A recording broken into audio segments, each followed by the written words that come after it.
Okay, today I'm going to talk about the hemodynamics. Hemodynamics in the first என்னென்னு பார்ப்போம். Hemodynamics என்னென்னா இதை ரெண்டாக டிவைட் பண்ணலாம்.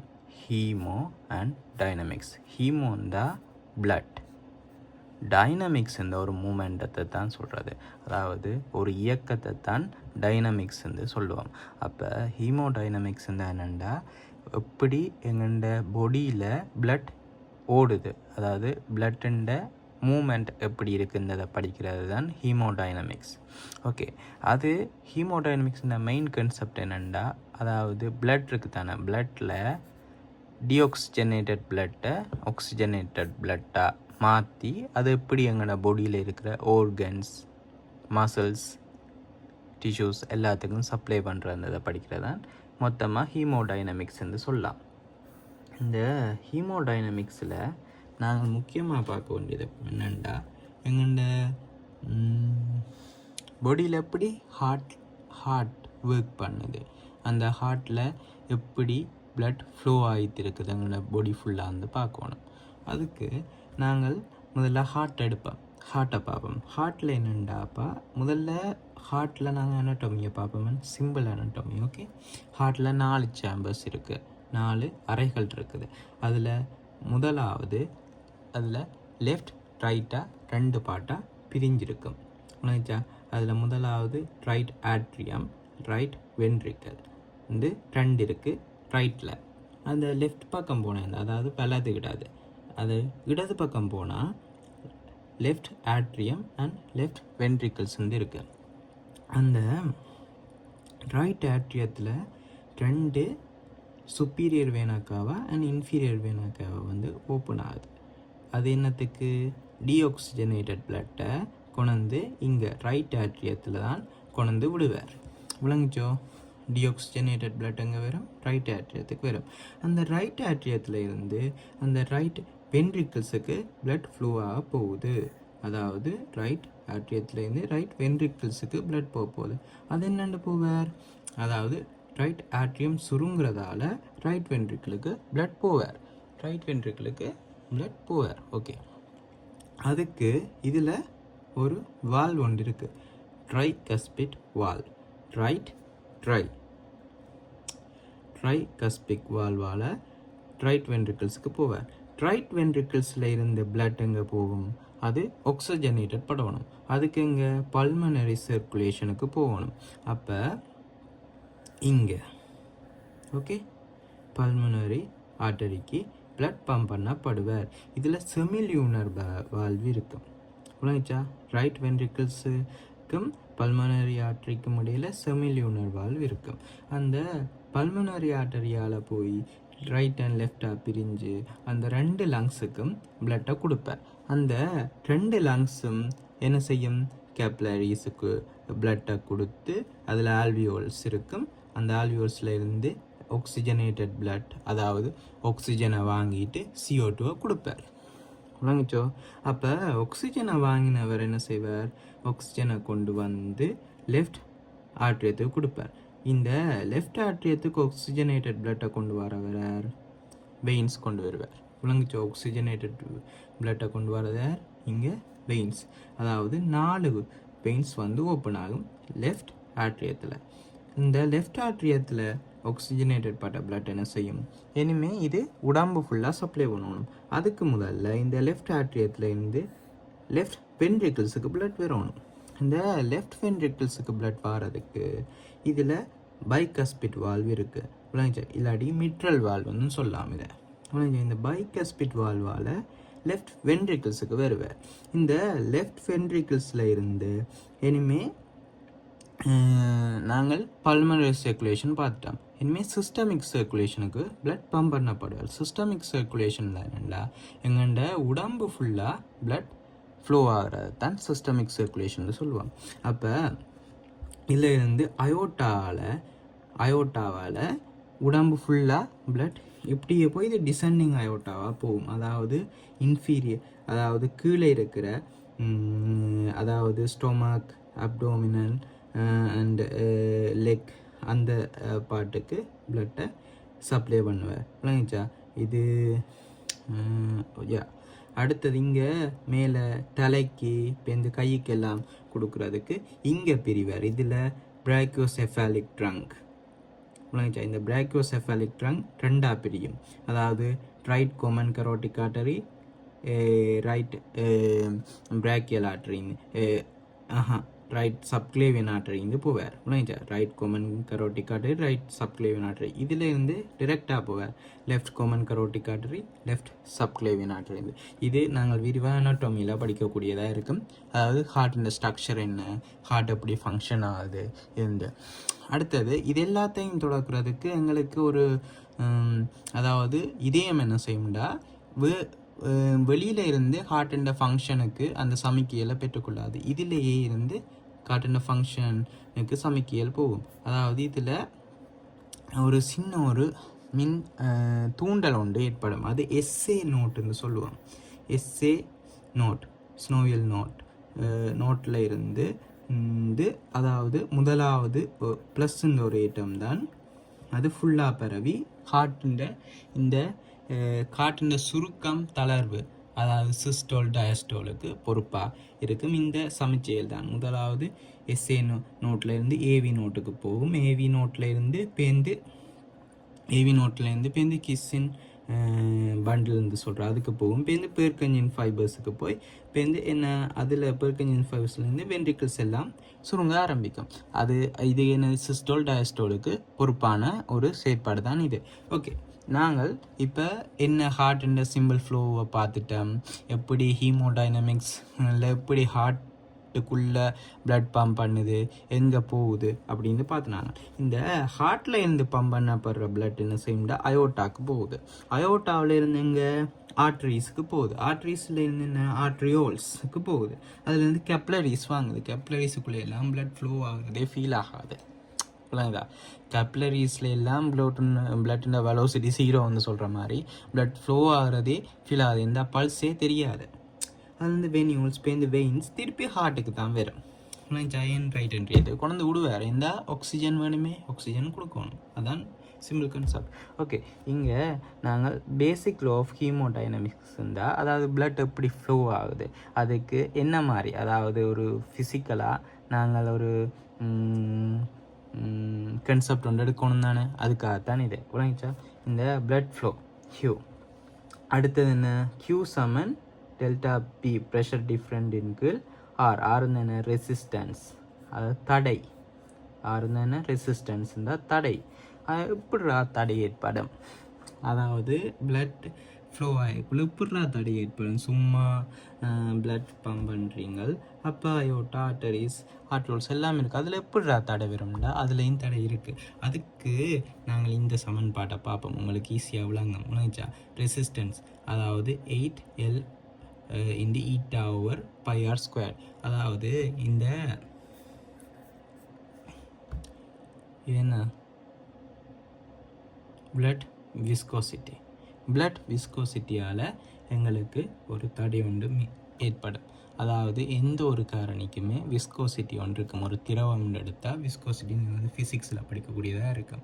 அது இருக்கும். அடுத்த எங்கண்ட அந்த விஸ்கோசிட்டி இது எப்படி அது நம்ம மாறுபட்டோம்னா, எங்கண்ட அந்த பாயிற அந்த குழாயின்ற விட்டா அதை பொறுத்து அந்த ரெசிஸ்டன்ஸ் அளவு மாறுபடும், தடையின் அளவு மாறுபடும். அதாவது விட்டம் கூடினா ரெசிஸ்டன்ஸ் குறையும், விட்டம் குறைஞ்சா ரெசிஸ்டன்ஸ் கூடும். விளங்குச்சா. அதாவது இப்படி விளங்கப்படுத்துறேன். இப்படி 2 குழாய் இருக்குது. விளங்குச்சா. இதில் எந்த குழாயில் அதிகமான வேகத்தில் பிளட் ஃப்ளோ ஆக போகுதுன்னு பார்த்தீங்கன்னா, இந்த நீட்டு குழாய் இருக்குது தானே, இதில் தான் அதிகமாக பிளட் ஃப்ளோ ஆகும். பிளட்டின் வேகம் இந்த மாதிரி தான்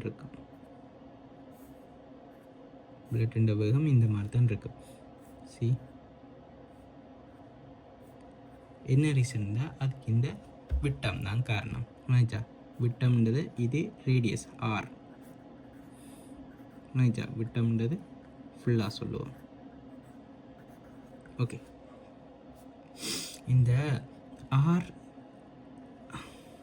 ஆர் 2 மடங்காக, இப்போ ஒரு ஆறாக இருந்தால் blood flow நினச்சா blood flow இருந்தால் அதை ஃபோர்ஸ்ன்னு சொல்லலாம். blood flow இந்த Q ஈக்குவல் எஃப் ஃபோர்ஸ்ன்னு சொல்லலாம்.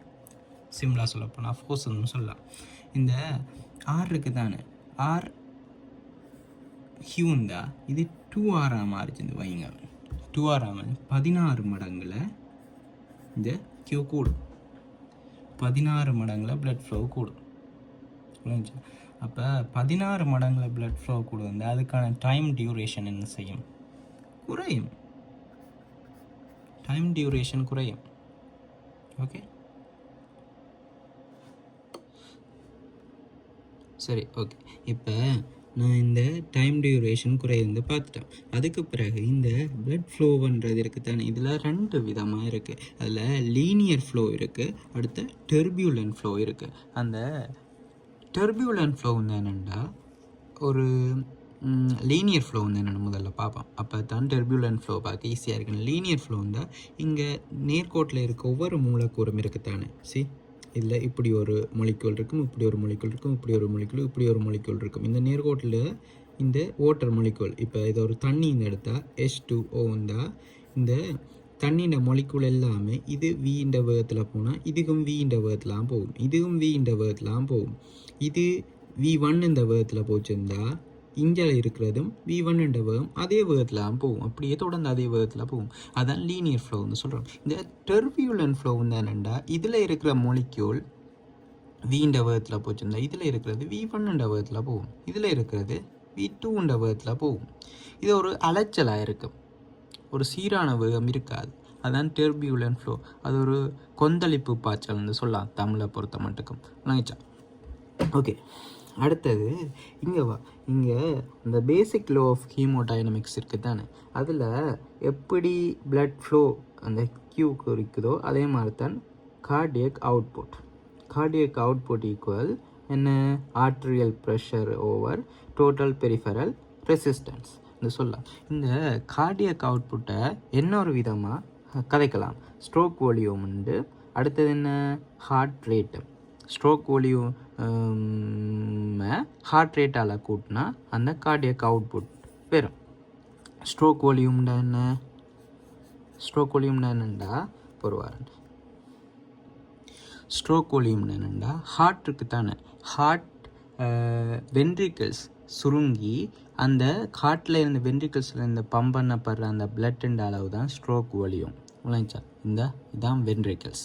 இந்த வென்ட்ரிக்கிள்ஸ் சுருங்குறதால ஹார்ட் பம்ப் பண்ணப்படுற பிளட்டுன்ற அளவு தான் ஸ்ட்ரோக் வால்யூம். அது எத்தனை நேரம் பீட் பண்ணுதுன்றதை கல்குலேட் பண்ணால் அதை பெருக்கினா வர விட தான் என்ன, கார்டியக் அவுட்புட். அதில் எவ்வளவுத்துக்கு வால்யூம் வெறும்ன்றது குறிக்கிறோம். சரி, ஓகே. இந்த ஸ்ட்ரோக் வால்யூமில் என்னென்னாப்பா, இதான் ஈக்குவேஷன். என்ன equation, cardiac okay equation cardiac output equal stroke volume into heart rate. நார்மலாக இந்த ஸ்ட்ரோக் வால்யூம் எவ்வளோ இருந்தால் நார்மல் ரேஞ்ச் சராசரியை பார்த்தா 70 ml. ஓகே, 70 ml ஒரு தரத்தில் ஹார்ட்லேருந்து பம்ப் பண்ணப்படுற பிளட்டுன்ற அளவு 70 ml. அதே நேரத்தில் ஹார்ட் ரேட் நார்மலாக 60 தொடக்கம் 90 அந்த ரேஞ்ச். அதை நான் சராசரி ஒன்று எடுத்து பார்த்தேன்னா 75 பெர் மினிட். 75 தரம் ஹார்ட் பீட் பண்ணும் ஒரு நிமிஷத்துக்கு. ஓகே, அப்போ இந்த 2 பெருக்கம் தான் என்ன, கார்டியக் அவுட்புட். கார்டியக் அவுட்புட் சராசரியாக 5 லிட்டர் பெர் மினிட். இந்த சரி, ஒரு நிமிஷத்தில் 5 லிட்டர் தான் பம்ப் பண்ணுது ஒரு நிமிடத்தில். சரி, இப்போ நாங்கள் பிளட் பெரும்பாலும் 65% பிளட் எங்கே இருக்கும்னு பார்த்தீங்கன்னா வெயின்ஸில் தான் இருக்கும். எப்போவுமே 65% பிளட் எப்போயுமே வெயின்ஸில் தான் இருக்கும். ஓகே, சரி. இப்போ நாங்கள் பிளட் இருந்தால் அதுக்கு ஒரு ப்ரெஷர் உண்டு மெயின்டைன் பண்ணிகிட்டே இருக்கணும். பிளட் பாஞ்சுக்கிட்டே இருக்கணும். பிளட் ஒரே இடத்துல தேங்கி நிற்கக்கூடாது. அதனால் பிளட்டுக்கு ஒரு ப்ரெஷர் ஒன்று இருக்கும். அப்போ தான் ஒரு இடத்துல இருந்து இன்னொரு இடத்துக்கு மூவ்மெண்ட் பண்ண முடியும். அதை கைனடிக் எனர்ஜியாக மாற்றி மூமெண்டம் ஒன்று இருக்கும். ஓகே, அதுக்கு இங்கே பார்த்தீங்கன்னா இதில் 2 விதமாக நாங்கள் கதைக்கலாம். ஒன்று சிஸ்டோலிக் அண்ட் டயஸ்டோலிக். இதை பார்த்தீங்கன்னா இது சிஸ்டோலிக்னு சொல்லுவேன். 120 விளங்குச்சா? அதாவது இதயத்தில் இருந்து ஹார்ட் பம்ப் பண்ணிக்குள்ளே ஏற்படுறது விளங்குச்சா? சிஸ்டோலிக். இது டயஸ்டோலிக் ப்ரெஷர் 80. இது 120 சிஸ்டோலிக் ப்ரெஷர். முதல்ல எங்கே எப்படி இருக்கும்? அயோட்டா இருக்கும். அயோட்டாவில் இருந்து எங்கே போகும்? லார்ஜ் ஆர்டரிஸுக்கு போகும். அது மட்டுக்கும் என்ன 120 80 அப்படித்தான் இருக்கும். சரிடா, நீ இந்த 120 80 எழுதி வச்சிருக்க, இது என்ன அப்படின்னு ஒரு கேள்வி வந்திருக்கு. அது என்டப்பில் தான் பொறுமை வரேன். அதாவது பிளட் ப்ரெஷர் பிளட் ப்ரெஷர், அதாவது பிபின்னு சொல்லுவாங்கல்ல எல்லாரும், பிபி கூட்டிட்டு அந்த பிபி தான் இது. ஒப்டிமல் ரேட் என்னடா?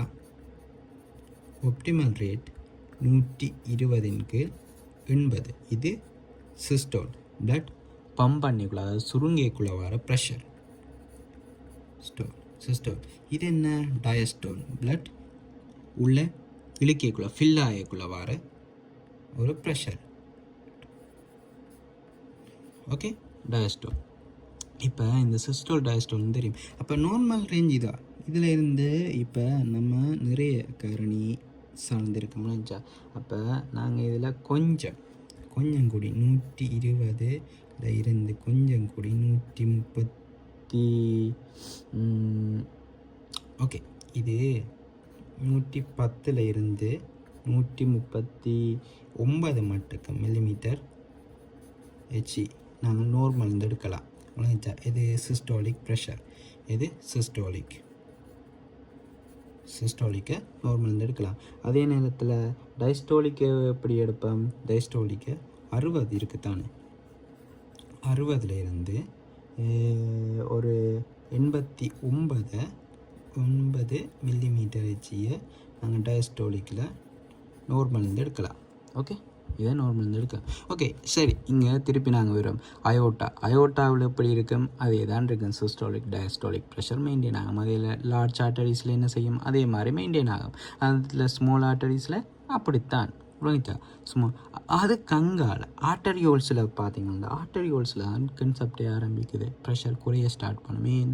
ப்ரெஷர் எல்லா இடமும் முறையறியாக மெயின்டைன் பண்ண முடியாது. அது கைனெட்டிக் எனர்ஜியாக மாறும். பிளட் ஃப்ளோ ஆகிட்டு இருக்குது.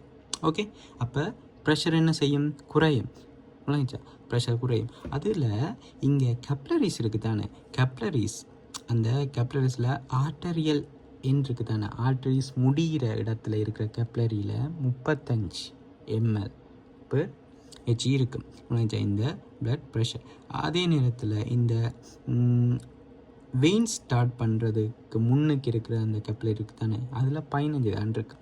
இந்த கடைசியாக வெயின்ஸில் எல்லாமே இருக்கிறது 4 தான் இருக்கும். 4 மில்லிமீட்டர் ஹெச்இ ப்ரெஷர் தான் மெயின்டைன் ஆகும். அந்த போய் கொடுப்பாரு வென்ட்ரிக்கிள்ஸுக்கு, ரைட் வென்ட்ரிக்கிள்ஸுக்கு, அது 4 மில்லிமீட்டர் ஹெச்இ ப்ரெஷரில் தான் கொண்டு கொடுப்பார். பயங்கர லோ ப்ரெஷர், அங்கேயே எல்லாம் முடிஞ்சிடும். That's all.